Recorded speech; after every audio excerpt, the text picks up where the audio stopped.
Welcome in, everybody. First meeting in 62 years between U of M and TCU. It is the Maize and Blue Reviews Michigan basketball post-game live. It is a final, and Michigan wins it by a final score of 76-64. So a 12-point win for Michigan. Reminder, if you're just tuning in for the first time, we're here live after every Michigan basketball game. As soon as the game goes final, we fire this up and get it going. It's just been final for a couple minutes, and here we are. This was a game where Michigan was up by as many as 9 in the first half, but a 6-0 run, reminiscent of Michigan's last game, where they gave up a big run towards the end of the half, and the Wolverines just led it by 3 at the half. But what stood out, if you watch this game, everyone would agree, was that Michigan committed 16 turnovers in the first half. That's got to be, I don't know if it's a record. It felt like a record. Not the kind of record that you want, but whatever Dusty May and company said at the half, Michigan valued the ball much better, and just 5 second half turnovers. So 21 for the game, but 16 in the first half. Unacceptable.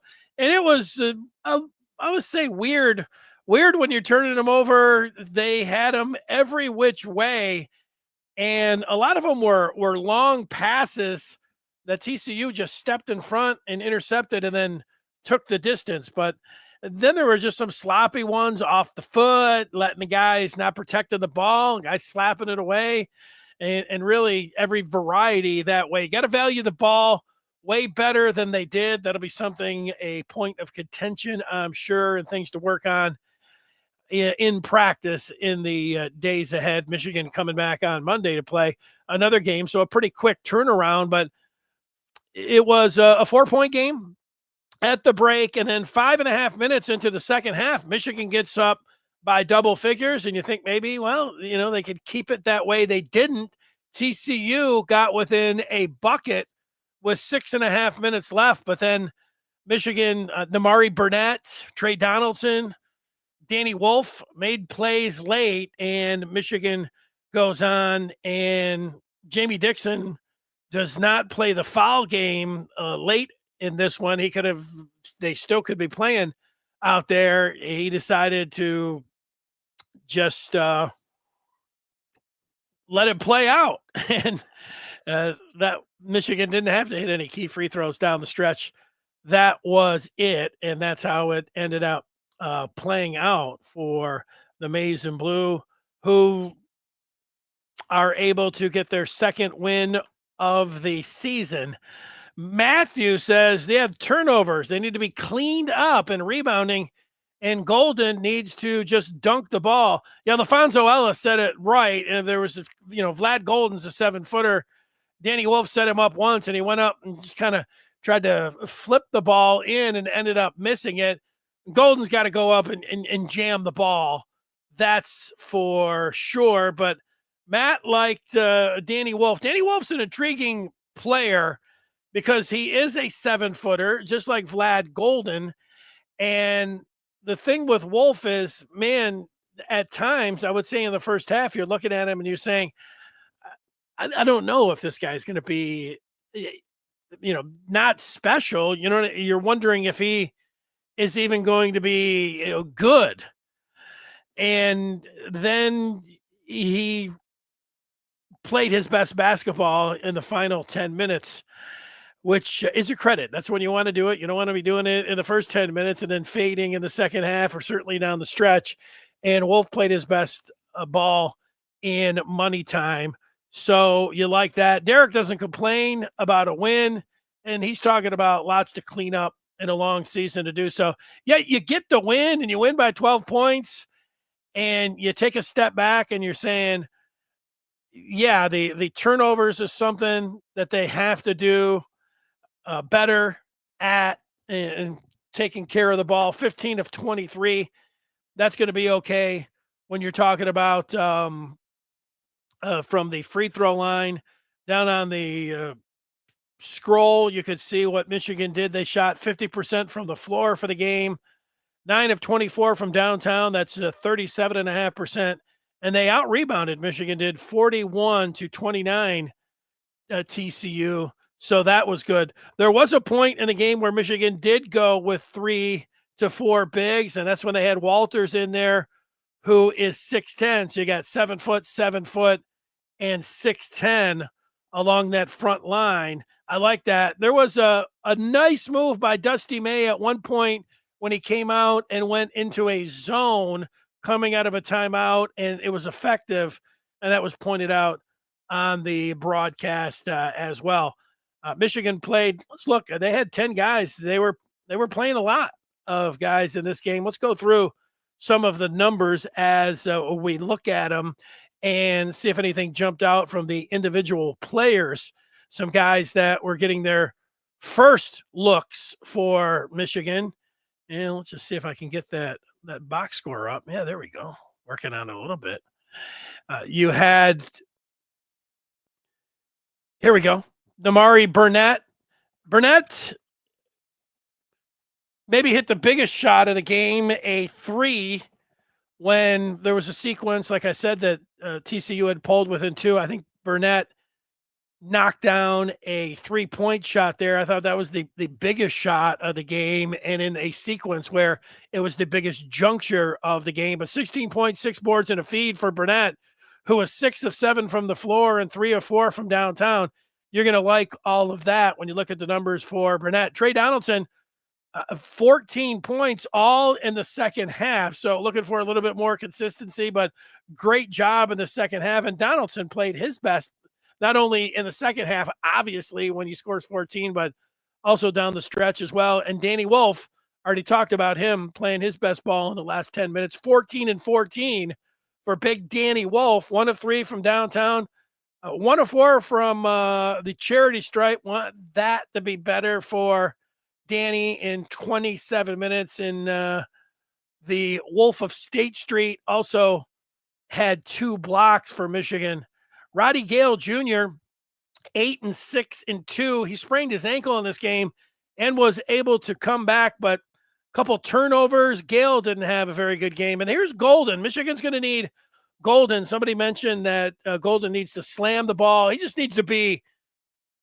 You wonder if he goes against a physical team, a physical front line, how he is going to hold up. He's a finesse 7-footer, and it sounds a little cliche saying that you get into the Big Ten, the physical Big Ten, and he's going to get pushed around. But I think this is a cliche that that's true, and I'm not a concern yet, but it's going to be something where he's going to have to, I would say, again, toughen up when he gets into conference play. Like Walters coming off the bench, 3 of 5 from downtown. You're going to take that, 10 points there for Sam. Will Cheddar, I think it's going to be like this all the time for Will Cheddar. He's going to get his points in bunches. He's going to have some big games, and he's going to have some games, and you're going to be like, where's Will Cheddar? I'm always thinking I want more Cheddar. And it was like that in this game.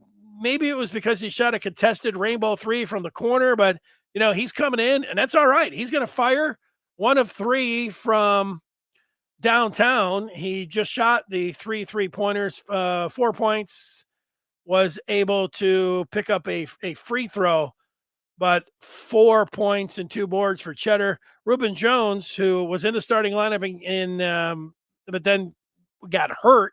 I think in the exhibition season, he was in there, and he's coming off the bench. He had a nice defensive play, but I think you're going to see more from Reuben Jones. 2 points, 2 boards, and a couple feeds. Fat played, but didn't register much, and it was Kason as well. He had the turnover bug in this one. I'm looking to see. Too many turnovers for Kason. And then Pippen came in and had a nice shovel feed for his first assist. No points, no boards, but he did have an assist. And we'll see, which one of these guys, Kason, obviously in the exhibition season, looked like, he could be a freshman and a big time contributor. But tonight, not a lot from Kason, and he puts a goose egg up in the scoring department. But he's a freshman, and you're going to expect that kind of up and down play. I think initially in the season, I think we could all agree on that. So there are the numbers for Michigan as they move to 2-1 overall on the season. Derek mentioning that Pippen looks like he has great court vision in his short stint out there.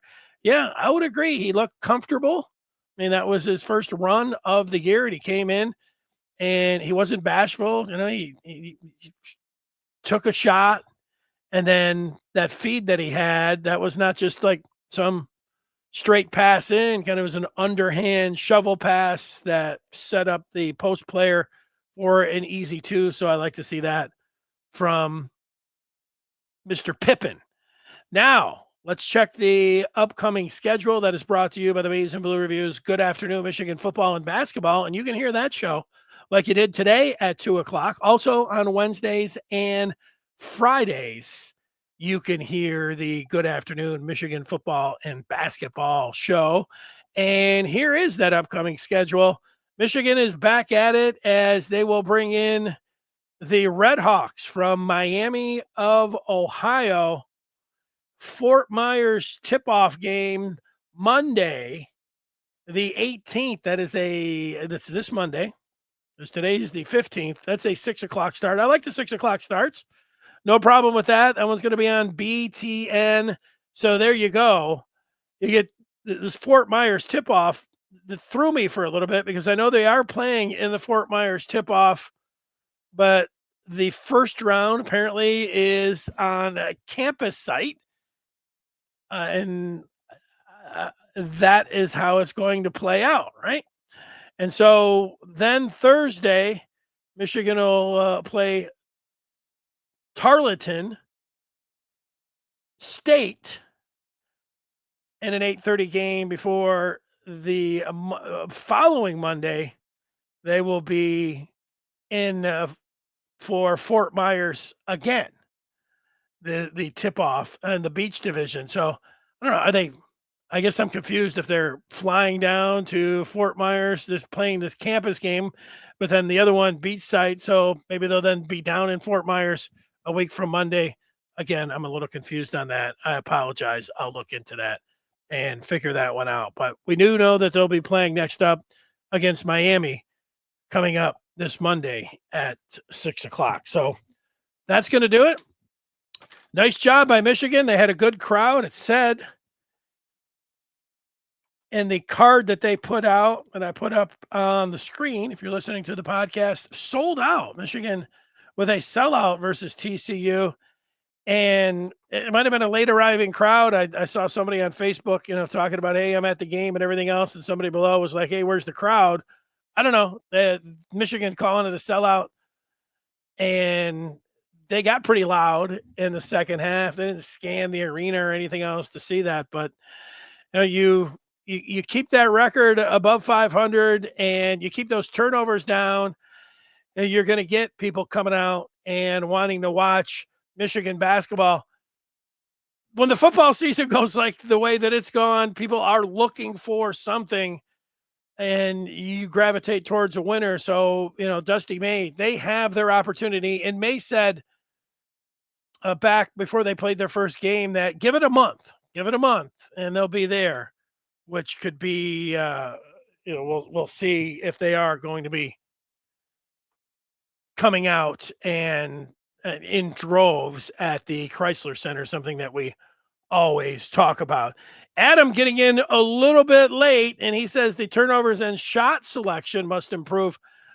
Yep, the turnovers for sure. The shots, they want to hoist, they want to get the ball and go. And I don't know how many contested shots and how many I was watching where I was thinking, no, I don't like that. I mean, they get it sometimes and they just go and they drive. And, you miss some of those, and it looks like things are being rushed because they want to get a lot of shots up. Yeah, we already talked about the true freshman Kason being quiet tonight, and yeah, the bunnies, the one that stood out for sure was Big Vlad, the 7-footer under the basket, flipping it up and not being able to get it.